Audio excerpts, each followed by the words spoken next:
Things went oh so wrong for Mexico in a 3-0 defeat to Sweden on Wednesday.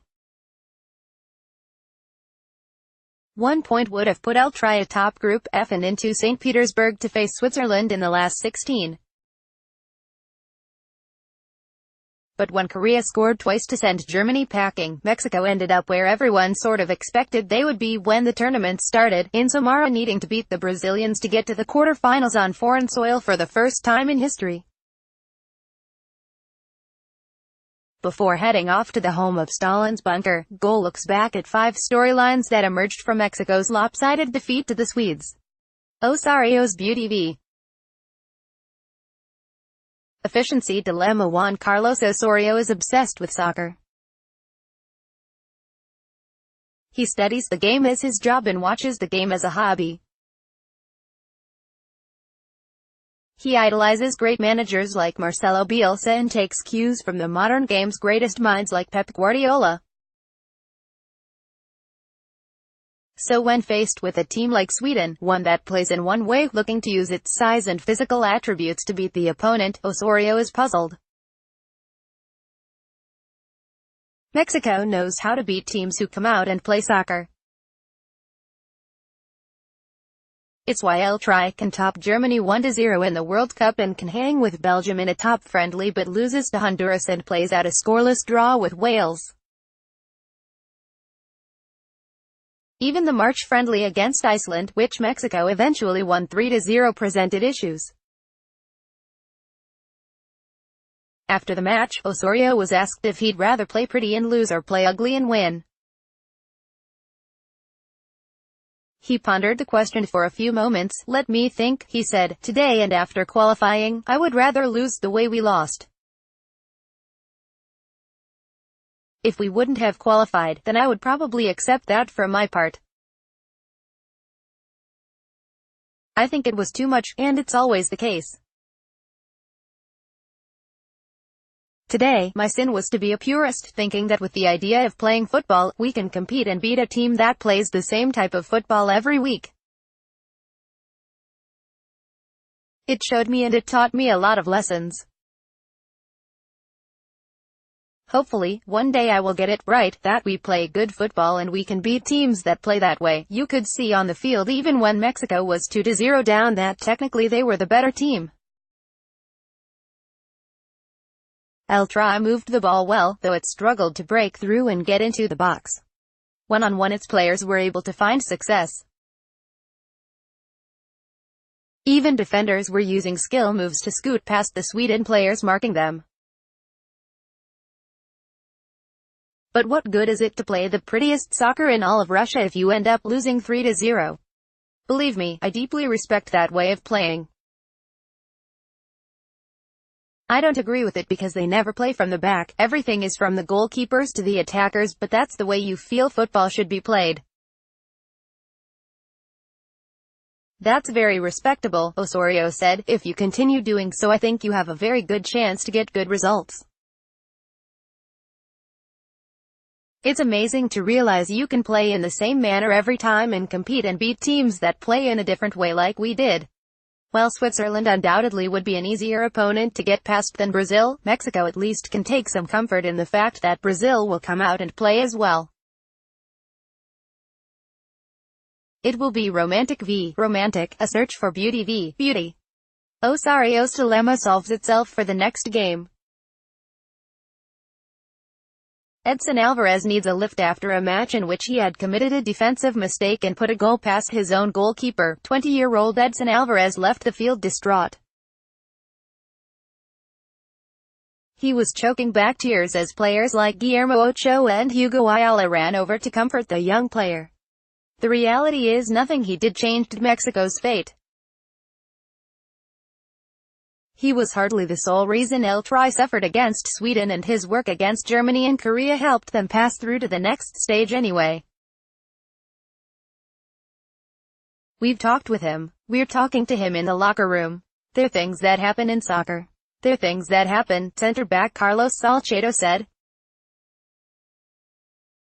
I think we've always shown and always said that even when we have a good result in a good game, the team can't think too much of itself, and when we have an afternoon that didn't go like we wanted, the team can't get too down.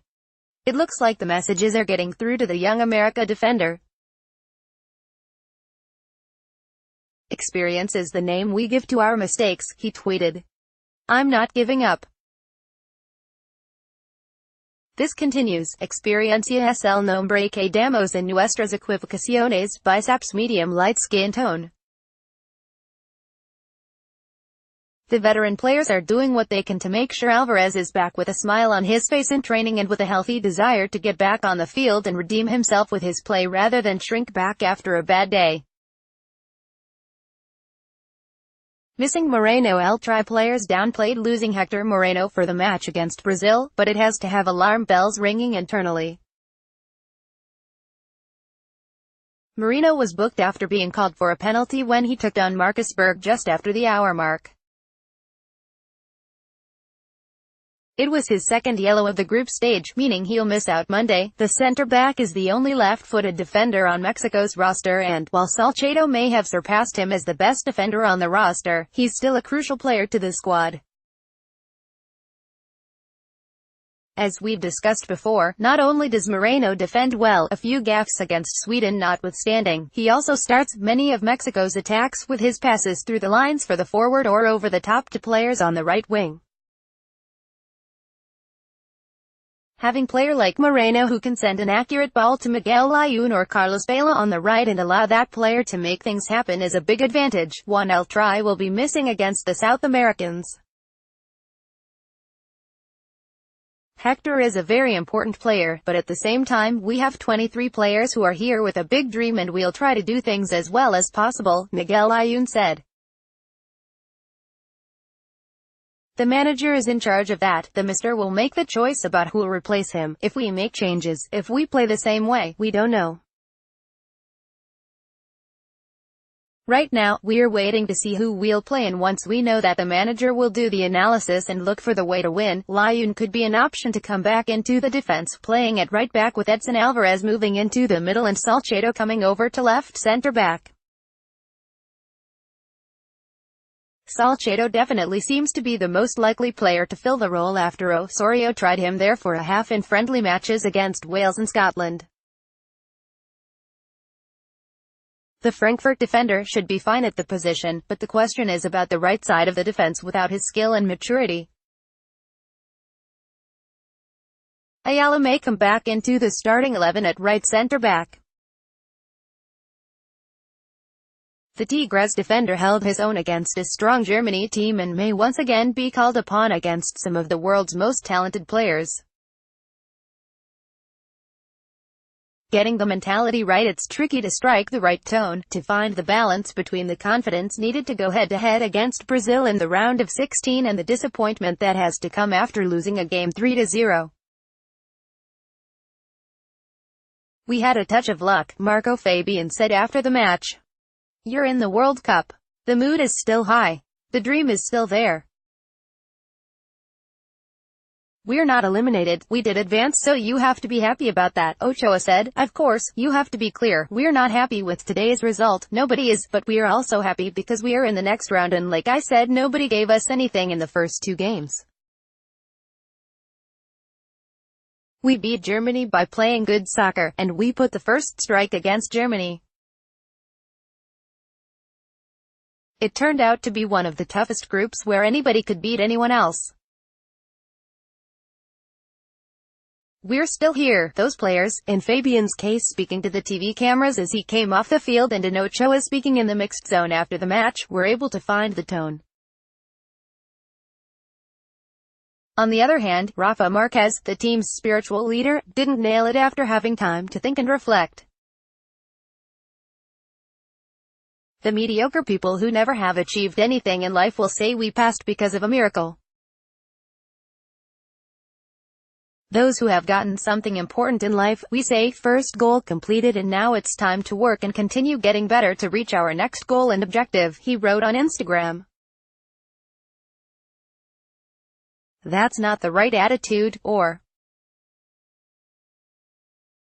VAR not bothering Mexico. There has been plenty of frustration about technology at this World Cup, with enormous video assistant referee crews reviewing every play as it happens.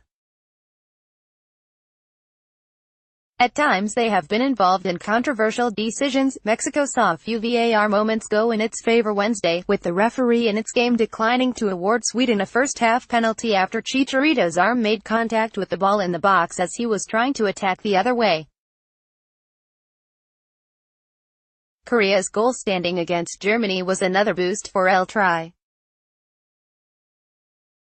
There also were moments like Marino's penalty where technology didn't come into play, and on the balance of things the game in Ekaterinburg was poorly officiated. Even so, there's relatively little frustration from the Mexico camp about VAR, with many players already familiar with the system thanks to its use in their leagues. It's a weird topic. I've had it in the league. I had the chance in Portugal to play with VAR. It's something so new, it's different, Layun said. Suddenly, there's a certain stress in every play on the field. It's a new rule, we have to accept it, be aware of it and play with that as well. Salcedo pointed out that it still comes down to a human, or a team of humans, doing their best to analyze the things they're processing, whether it be live action or a video review. For the center-back, Mexico's mistakes Wednesday were far more concerning than anything the referee did. I don't like to talk about that much. Ultimately, we're all humans and we make mistakes at our job. Today we made mistakes, and we can't get upset by the referee, he said. The referee did what he thought was right and we have to respect that.